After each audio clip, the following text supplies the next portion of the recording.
Hello friends, welcome to my channel.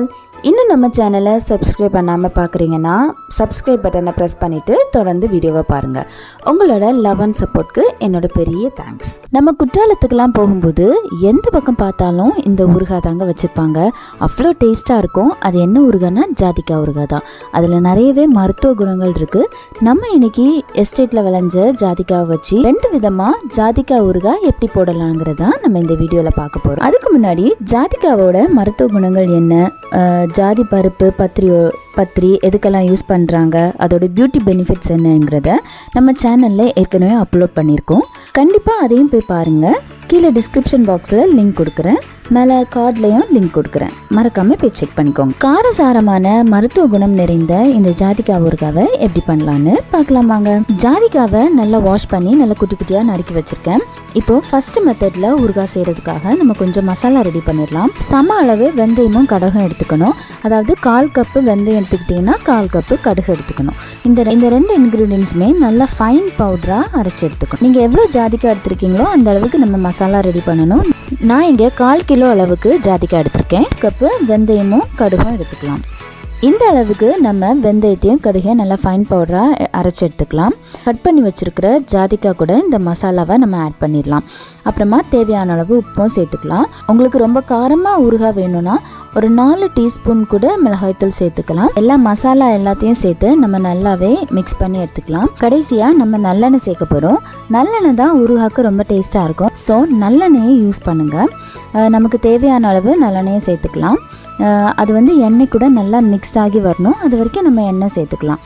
இதில் நம்ம கொஞ்சமாக வினிகர் கூட ஆட் பண்ணிக்கலாம். வினிகர் ஆட் பண்ணோன்னா நமக்கு ஃப்ரிட்ஜில் வைக்க தேவையில்லை. வினிகர் ஆட் பண்ண விருப்பம் இல்லைன்னா நம்ம இந்த எண்ணெயோட நம்ம ஸ்டாப் பண்ணிக்கலாம். இந்த மெத்தடில் ஊறுகாய் செய்யும்போது நமக்கு சுத்தமாக தண்ணியே இருக்கக்கூடாது. ஜாதிக்காவை நல்லா ட்ரை பண்ணி தான் நம்ம இந்த ஊறுகாய் செய்யணும். ஊறுகாய் செஞ்சதுக்கப்புறமா நம்ம டெய்லி இதை நம்ம மிக்ஸ் பண்ணி விடணும். ஏன்னா எண்ணெய் அடியிலே தங்கியிருந்தனால மேலே உள்ளது ரொம்ப மசிகிறதுக்கு ரொம்ப டைம் ஆகும். ஸோ அதனால் ஒரு 2 வாரமாவது நல்லா ஒரு பாட்டிலில் போட்டுருந்தீங்கன்னா நல்லா குலுக்கி விட்டுக்கோங்க. இல்லைனா இந்த மாதிரி மிக்ஸ் பண்ணி விட்டுக்கோங்க. நம்ம ஃபஸ்ட்டு மெத்தடில் ஊறுகாய் செஞ்சாச்சு. இனி செகண்ட் மெத்தடில் எப்படி பண்ணலான்னு பார்க்கலாம். கட் பண்ணி வச்சுருக்கிற ஜாதிக்காயில் கொஞ்சமாக உப்பு சேர்த்து ஒரு 1 வீக் நல்லா ஊற வச்சு எடுத்துக்கலாம். 1 வாரம் கழித்து உப்பில் நல்லா ஊறி ஜாதிக்காய் நல்லா மசிஞ்சிருக்கும்.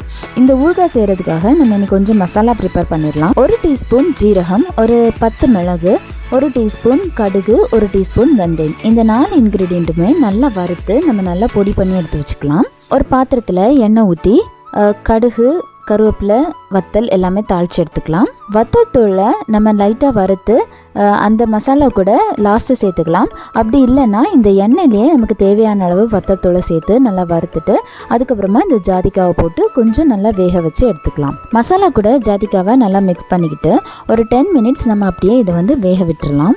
ஜாதிக்காய் நல்லா வெந்ததும் நம்ம அரைச்சி வச்சுருக்கிற மசாலாவை சேர்த்து நல்லா மிக்ஸ் பண்ணி எடுத்துக்கலாம். ஜாதிக்காவை மசாலா கூட நல்லா மிக்ஸ் பண்ணி எடுத்துகிட்டு நம்ம இறக்க போகிற நேரத்தில் கொஞ்சமாக காயத்தூளை சேர்த்து நம்ம இறக்கி எடுத்துடலாம். இதுலேயும் நம்ம இறக்குனதுக்கப்புறமா கடைசியில் கொஞ்சமாக வினிகர் ஆட் பண்ணிக்கலாம். உங்களுக்கு விருப்பம் இல்லைன்னா ஆட் பண்ண தேவையில்லை. இதுலேயும் நல்லெண்ணெய் சேர்த்து நல்லா தாளித்து எடுத்துக்கோங்க. கொஞ்சம் எண்ணெய் இருக்கிற மாதிரி பார்த்துக்கோங்க. அப்போ தான் ஊறுகாய் ரொம்ப டேஸ்ட்டாக இருக்கும். இந்த மாதிரி உங்களுக்கு ஜாதிக்காய் தோடு கிடச்சிச்சின்னா நீங்களும் வீட்டில் இந்த மாதிரி செஞ்சு பாருங்கள். 2 மெத்தடில் எந்த மெத்தட் உங்களுக்கு நல்லா இருக்குது அப்படிங்கிறத கமெண்டில் மென்ஷன் பண்ணுங்கள். இந்த ஜாதிக்காய் ஊறுகாய் வயிற்று பிரச்சனைகளுக்கு ரொம்பவே நல்லது. மருத்துவ குணம் நிறைந்த ஜாதிக்காய் ஊறுகாவை வீட்டில் செஞ்சு பாருங்கள். ஹோம் மேக்கர் லோரா சேனலை சப்ஸ்கிரைப் பண்ணிடுங்க. உங்களோட அன்பும் ஆதரவும் எனக்கு எப்போவுமே தேவை. Keep supporting me. இந்த வீடியோ பிடிச்சிருந்தா மறக்காமல் லைக் பண்ணுங்கள், ஷேர் பண்ணுங்கள், கமெண்ட் பண்ணுங்கள். எனக்கு ஒரு நல்ல மோட்டிவேஷனாக இருக்கும். இன்னும் ஒரு நல்ல வீடியோவோட உங்களை மீண்டும் சந்திக்கிறேன். டாட்டா, பாய் பாய்.